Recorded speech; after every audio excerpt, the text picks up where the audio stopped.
ये क्या लेकर अंदर आ रहे हो? यहाँ मेले में नहीं, नेशनल चैंपियनशिप हो रही है। मैं भी उसी के लिए आया हूँ। भाग यहाँ से। ये कोई लंगर नहीं बट रहा। लगता है ये सुअर का शिकार करने आया था और रास्ता भटक कर स्टेडियम आ गया। ए लड़के, यहाँ जानवर नहीं मारने हैं, ये जेंटलमैन गेम है। निकल यहाँ से। ये देखो साहब, डिस्ट्रिक्ट स्पोर्ट्स ऑफिसर ने भेजा है, मेरा नाम लिस्ट में है। अगर तू पहले राउंड से बाहर नहीं हुआ तो मैं अपना नाम बदल दूंगा। आज आप देखेंगे कि जब कार्बन फाइबर का लाखों रुपए का भाला हवा में डगमगा जाता है तो जंगल की साल की लकड़ी से बना एक देसी भाला कैसे इतिहास रचता है। क्या एक आदिवासी लड़का जिसके पास पहनने को जूते तक नहीं है, वो विदेश से ट्रेनिंग लेकर आए चैंपियन को हरा सकता है? यह कहानी अमीरी और गरीबी की नहीं है। यह कहानी उस बाजू की ताकत की है जिसे जिम में नहीं बल्कि कुदरत की गोद में बनाया गया है। अगर आप भी मानते हैं कि हुनर किसी की जागीर नहीं होता तो इस चैनल को सब्सक्राइब करके कमेंट में जय जौहर, जय आदिवासी जरूर लिखें। चलिए चलते हैं उस मैदान में जहां आज एक जंगल का शेर शिकार करने उतरा है। रांची का बिरसा मुंडा स्टेडियम आज दर्शकों से खचाखच भरा हुआ था। धूप इतनी तेज थी कि सर के बाल भी जल जाएं, लेकिन लोगों का जोश कम होने का नाम नहीं ले रहा था। आज नेशनल जैवलिन थ्रो चैंपियनशिप का फाइनल था। देश भर से आए हुए बड़े बड़े एथलीट यहाँ मौजूद थे। वीआईपी बॉक्स में खेल मंत्री और कई बड़े बिजनेसमैन बैठे थे। एसी चल रहा था और उनके हाथों में मिनरल वाटर की बोतलें थी। मैदान के बीचों बीच हरी घास का एक लंबा गलियारा बना हुआ था, जहां आज देश के सबसे ताकतवर बाजू अपना जोर दिखाने वाले थे। वहां खड़े खिलाड़ी किसी फिल्म स्टार से कम नहीं लग रहे थे। उनके बदन पर टाइट फिटिंग वाली ब्रांडेड जर्सी थी, पैरों में स्पाइक्स वाले महंगे जूते थे जो खास तौर पर जर्मनी से मंगाए गए थे, और उनके हाथों में जो भाले थे वो कोई आम लोहे की छड़ें नहीं थी। वो कार्बन फाइबर और एल्यूमिनियम के बने एयरोडायनामिक चमत्कार थे जिनकी कीमत 2 से 3 लाख रुपए थी। हवा को कैसे काटना है और गुरुत्वाकर्षण को कैसे धोखा देना है, यह सब उन भालों की बनावट में शामिल था। इस भीड़ में सबसे ज्यादा अकड़ अगर किसी में थी तो वह था विक्रम शेरगिल। विक्रम पिछले 3 साल से नेशनल चैंपियन था और एशियाड में भी सिल्वर मेडल ला चुका था। उसके पिता पंजाब के बहुत बड़े जमींदार थे और उन्होंने अपने बेटे की ट्रेनिंग के लिए घर पर ही एक पूरा स्टेडियम बनवा रखा था। विक्रम के हाथ में जो भाला था उसका नाम नॉर्डिक वाइकिंग था। बैंगनी रंग का वो भाला धूप में चमक रहा था। विक्रम अपने कोच से हंसते हुए बातें कर रहा था और बार बार अपने बालों को ठीक कर रहा था, क्योंकि उसे पता था कि कैमरा उसी पर है। उसे पूरा यकीन था कि आज का गोल्ड मेडल भी उसी की ट्रॉफी कैबिनेट में जाएगा, क्योंकि उसके टक्कर में दूर दूर तक कोई नहीं था। उसका पर्सनल बेस्ट 88 मीटर था, जो बाकी खिलाड़ियों के लिए एक सपना जैसा था। लेकिन तभी स्टेडियम के एंट्री गेट पर एक अजीब सा शोर हुआ। सिक्योरिटी गार्ड किसी को अंदर आने से रोक रहे थे। भाग यहां से, यह कोई लंगर नहीं बट रहा। गार्ड ने डंडा फटकारते हुए कहा, साहब मेरा नाम बिरसा है, मेरा रजिस्ट्रेशन हुआ है, मुझे अंदर जाने दीजिए। एक गहरी और शांत आवाज आई। विक्रम और बाकी खिलाड़ियों का ध्यान उस तरफ गया। उन्होंने देखा कि गार्ड एक अजीब से दिखने वाले लड़के को धक्का दे रहे हैं। उस लड़के का रंग पक्का काला था, जैसे धूप ने उसे पकाया हो। उसके बाल थोड़े लंबे और उलझे हुए थे। बदन पर मांसपेशियों के नाम पर कोई दिखावा नहीं था, लेकिन उसकी नसें ऐसी उभरी हुई थी जैसे बरगद के पेड़ की जड़ें हों। उसने कपड़ों के नाम पर सिर्फ एक पुरानी धोती पहनी थी, दूसरा कुछ नहीं पहना था। उसके नंगे सीने पर गले में काले धागे से बंधा एक बाघ का नाखून लटक रहा था। उसके पैरों में जूते नहीं थे, तलवे फटे हुए थे और उनमें मिट्टी भरी हुई थी। और सबसे हैरान करने वाली बात यह थी कि उसके कंधे पर कोई विदेशी चमचमाता भाला नहीं, बल्कि जंगल की साल लकड़ी से बना एक मोटा और खुरदुरा भाला था, जिसके आगे लोहे की एक पुरानी नुकीली फल लगी हुई थी। उस भाले पर जगह जगह धागे बंधे हुए थे और वह देखने में किसी हथियार जैसा लग रहा था।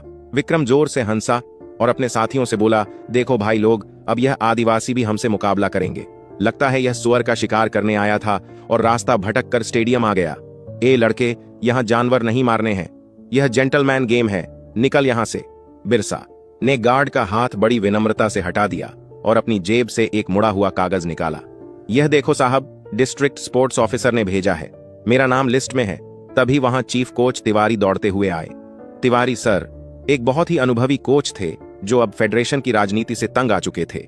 उन्होंने गार्ड को डांटा, हटो, इसे अंदर आने दो। यह मेरा स्टूडेंट नहीं है, लेकिन मैंने इसके बारे में सुना है। विक्रम ने कोच तिवारी का मजाक उड़ाते हुए कहा, अरे तिवारी सर, अब आप इन जंगलियों को मौका देंगे तो हमारा क्या होगा? इसके पास तो जूते खरीदने के पैसे नहीं है, यह रनवे पर दौड़ भी नहीं पाएगा, फिसल कर गिर जाएगा। बिरसा ने विक्रम की आंखों में देखा। उसकी आंखों में कोई गुस्सा नहीं था, बस एक अजीब सी शांति थी, जैसे तूफान आने से पहले समुद्र शांत होता है। उसने कहा, साहब, निशाना जूतों से नहीं जिगरे और नजर से लगाया जाता है। बहुत बोल लिया तूने। ठीक है, अब देखते हैं तेरी इस लकड़ी में कितना दम है। अगर तू पहले राउंड से बाहर नहीं हुआ तो मैं अपना नाम बदल दूंगा। कंपटीशन शुरू हुआ। अनाउंसर ने घोषणा की कि पहला राउंड क्वालिफाइंग होगा। हवा थोड़ी तेज चल रही थी, जो जैवलिन थ्रोअर्स के लिए कभी दोस्त तो कभी दुश्मन बन जाती है। सभी खिलाड़ी अपनी अपनी बारी का इंतजार कर रहे थे। विक्रम शेरगिल का नंबर सबसे पहले आया। वह रनवे पर आया। उसने अपने हाथों में चॉक पाउडर लगाया। उसने भीड़ की तरफ हाथ हिलाया और तालियां बटोरी। फिर उसने दौड़ना शुरू किया। उसके दौड़ने की तकनीक बहुत ही शानदार थी, बिल्कुल एक चीते की तरह। और फिर लाइन के पास पहुंचकर उसने पूरी ताकत से भाला रिलीज किया। भाला हवा में एक खूबसूरत आर्क बनाता हुआ गया और सीधा 85 मीटर के निशान पर जाकर गड़ा। पूरा स्टेडियम तालियों से गूंज उठा। 85 मीटर, पहले ही थ्रो में इतना लंबा स्कोर। विक्रम ने पीछे मुड़कर बिरसा की तरफ देखा और एक व्यंग्य भरी मुस्कान दी, जैसे कह रहा हो कि बेटा, यह लेवल है मेरा। अब बारी बिरसा की थी। जब बिरसा रनवे पर आया तो दर्शक हंसने लगे। कोई सीटी बजा रहा था तो कोई कह रहा था कि यह तो कॉमेडी शो चल रहा है। बिरसा ने अपना साल की लकड़ी का भाला उठाया। वह भाला बाकी भालों से बहुत भारी था। उसमें कोई एयरोडायनामिक्स नहीं था। वह बस एक सीधी लकड़ी थी जिसे बिरसा ने अपने हाथों से तराशा था। बिरसा ने आंखें बंद की। उसने अपने गांव के जंगल को याद किया। उसने याद किया कि कैसे वह बचपन में नदी के दूसरी पार फल तोड़ने के लिए पत्थर फेंका करता था। उसने जमीन की मिट्टी को अपने नंगे पैरों से महसूस किया। उसने एक गहरी सांस ली और दौड़ना शुरू किया। लेकिन यहां एक गड़बड़ हो गई। सिंथेटिक ट्रैक बहुत चिकना था और बिरसा के पैरों में जूते नहीं थे। जैसे ही वह थ्रो करने के लिए रुका, उसका पैर फिसल गया। वह गिरते गिरते बचा और उसने भाला फेंक तो दिया, लेकिन वह सिर्फ 60 मीटर ही जा पाया। स्टेडियम में जोरदार हंसी गूंज उठी। विक्रम तो पेट पकड़कर हंस रहा था। मैंने कहा था ना सर, यह यहां टिक नहीं पाएगा। यह जंगल नहीं है, यहां दौड़ने के लिए स्पाइक्स चाहिए। बिरसा चुपचाप उठा। उसके घुटने पर थोड़ी खरोंच आ गई थी। उसने धूल झाड़ी और वापस अपनी जगह पर आ गया। कोच तिवारी उसके पास आए और बोले, बेटा, तुम्हारे पास जूते नहीं हैं। इस ट्रैक पर नंगे पैर दौड़ना बहुत मुश्किल है। तुम चाहो तो मैं किसी खिलाड़ी से मांग कर ला दूं। बिरसा ने सिर हिलाया। नहीं गुरुजी, मुझे किसी के उद्धार के जूतों की आदत नहीं है। मुझे बस इस जमीन को समझने का मौका दीजिए, मैं संभाल लूंगा। दूसरा राउंड शुरू हुआ। अब बिरसा को समझ आ गया था कि उसे कैसे दौड़ना है। इस बार उसने एक अजीब काम किया। उसने रनवे की साइड में पड़ी थोड़ी सी गीली मिट्टी उठाई और अपने पैरों के तलवों पर रगड़ ली। इससे उसे थोड़ी पकड़ मिल गई। इस बार जब बिरसा दौड़ा तो उसकी रफ्तार कम थी, लेकिन उसका संतुलन बेहतर था। उसने पूरी जान लगाकर भाला फेंका। भाला हवा में लहराया और इस बार 78 मीटर पर जाकर गिरा। लोग हैरान रह गए। एक साधारण लकड़ी के भाले से 78 मीटर, यह कोई मजाक नहीं था। विक्रम की हंसी गायब हो गई। उसे लगा यह शायद तुक्का है। उसने कोच से कहा, सर, हवा का झोंका आया होगा इसलिए लग गया, अगली बार नहीं लगेगा। लेकिन बिरसा का तुक्का नहीं था, यह उसकी वर्षों की मेहनत थी। राउंड दर राउंड खेल आगे बढ़ता गया। बाकी खिलाड़ी बाहर होते गए, लेकिन बिरसा और विक्रम के बीच कांटे की टक्कर चल रही थी। धीरे धीरे भीड़ का मजाक सम्मान में बदलने लगा। लोग अब विक्रम का नहीं, बिरसा का नाम चिल्ला रहे थे। कम ऑन बिरसा, दिखा दे इनको। हर बार जब बिरसा अपना भारी भाला उठाता तो पूरा स्टेडियम सांस रोक लेता। फाइनल राउंड आ गया। स्कोर बोर्ड पर विक्रम 87 मीटर पर था और बिरसा 84 मीटर पर। अब फैसला आखिरी थ्रो पर होना था, लेकिन तभी मौसम ने करवट ली। उड़ीसा के तटीय इलाकों में अक्सर मौसम धोखा दे जाता है। अचानक आसमान काला हो गया और बहुत तेज आंधी चलने लगी। धूल उड़ने लगी। हवा की रफ्तार इतनी तेज थी कि बड़े बड़े झंडे फड़फड़ाने लगे। यह एक साइक्लोन जैसी स्थिति थी। हवा सामने से आ रही थी, यानी हेडविंड। यह जैवलिन थ्रोअर के लिए सबसे बुरी स्थिति होती है, क्योंकि सामने की हवा भाले को रोक देती है और उसे नीचे गिरा देती है। विक्रम घबरा गया। उसने अपने कोच से कहा, सर, इतनी हवा में मेरा कार्बन फाइबर का भाला काम नहीं करेगा। यह बहुत हल्का है, हवा इसे उड़ा ले जाएगी। हमें मैच रोकना चाहिए। जजों ने आपस में बात की, लेकिन नियम के अनुसार जब तक बारिश नहीं होती मैच रोका नहीं जा सकता था। यह सबके लिए बराबर था। विक्रम ने झुंझलाते हुए अपना भाला उठाया। उसने दौड़ लगाई और पूरी ताकत से थ्रो किया, लेकिन जैसा उसने डर था वही हुआ।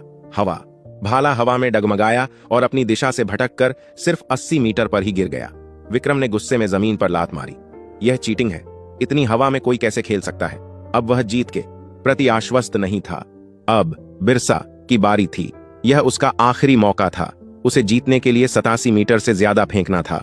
हवा इतनी तेज थी कि बिरसा का पतला शरीर डगमगा रहा था। उसकी आंखों में धूल जा रही थी, लेकिन बिरसा के चेहरे पर एक मुस्कान थी। उसे अपने दादाजी की बात याद आ गई। बेटा, जब जंगल में तूफान आता है तो कमजोर पेड़ उखड़ जाते हैं, लेकिन जो पेड़ अपनी जड़ों से जुड़े होते हैं वो और मजबूती से खड़े रहते हैं। तेरा भाला हल्का नहीं है। यह साल की लकड़ी है। यह हवा से डरती नहीं है। यह हवा को चीरना जानती है। बिरसा ने आसमान की तरफ देखा। उसने हवा को अपने गालों पर महसूस किया। उसने अपने भाले को कसकर पकड़ा। यह भाला उसने खुद अपने हाथों से बनाया था। उसने खुद पेड़ काटा था, खुद उसे सुखाया था, खुद उसे तेल पिलाया था। यह भाला उसके शरीर का हिस्सा था। विक्रम चिल्लाया, ओए आदिवासी, रहने दे। जब मेरा 2 लाख का भाला नहीं गया तो तेरी यह लकड़ी क्या जाएगी? बिरसा ने कोई जवाब नहीं दिया। वह रनवे के अंत पर खड़ा हुआ। उसने एक जोरदार हुंकार भरी, जैसे कोई शेर दहाड़ता है, जय जोहार। और फिर वह दौड़ा। इस बार उसकी दौड़ में एक अलग ही लय थी। वह हवा के खिलाफ नहीं दौड़ रहा था, वह हवा को चुनौती दे रहा था। उसके नंगे पैर ट्रैक पर ड्रम की तरह बज रहे थे। लाइन के करीब पहुंचकर उसने अपनी कमर को धनुष की तरह मोड़ा। उसकी रीढ़ की हड्डी चरमरा गई। उसके कंधे की एक एक मांसपेशी तन गई और फिर एक विस्फोट हुआ। उसने भाला रिलीज किया। बिरसा गले से एक चीख निकली, आ आ आ। भाला उसके हाथ से छूटते ही एक गोली की तरह निकला। क्योंकि यह भारी लकड़ी का भाला था, इसलिए हवा इसे उड़ा नहीं पाई, बल्कि इस भाले ने हवा के सीने को चीर दिया। वह बिल्कुल सीधा और स्थिर उड़ रहा था। विक्रम की आंखें फटी की फटी रह गई। सब लोग आसमान की तरफ देख रहे थे। भाला ऊपर गया और ऊपर गया और फिर नीचे आना शुरू हुआ। वह उड़ता ही जा रहा था। 80 मीटर पार, 85 मीटर पार, और फिर धम्म से 90 मीटर की लाइन के पास जाकर गड्ढा। स्टेडियम में एक पल के लिए सन्नाटा छा गया। किसी को यकीन नहीं हो रहा था, क्या उसने 90 मीटर का बैरियर तोड़ दिया? जज दौड़ते हुए गए। फीता नापा गया। अनाउंसर का गला सूख गया था। उसने कांपती आवाज में अनाउंस किया, 90.2 मीटर, नया नेशनल रिकॉर्ड। लोग अपनी कुर्सियों पर खड़े होकर कूदने लगे। जो लोग कल तक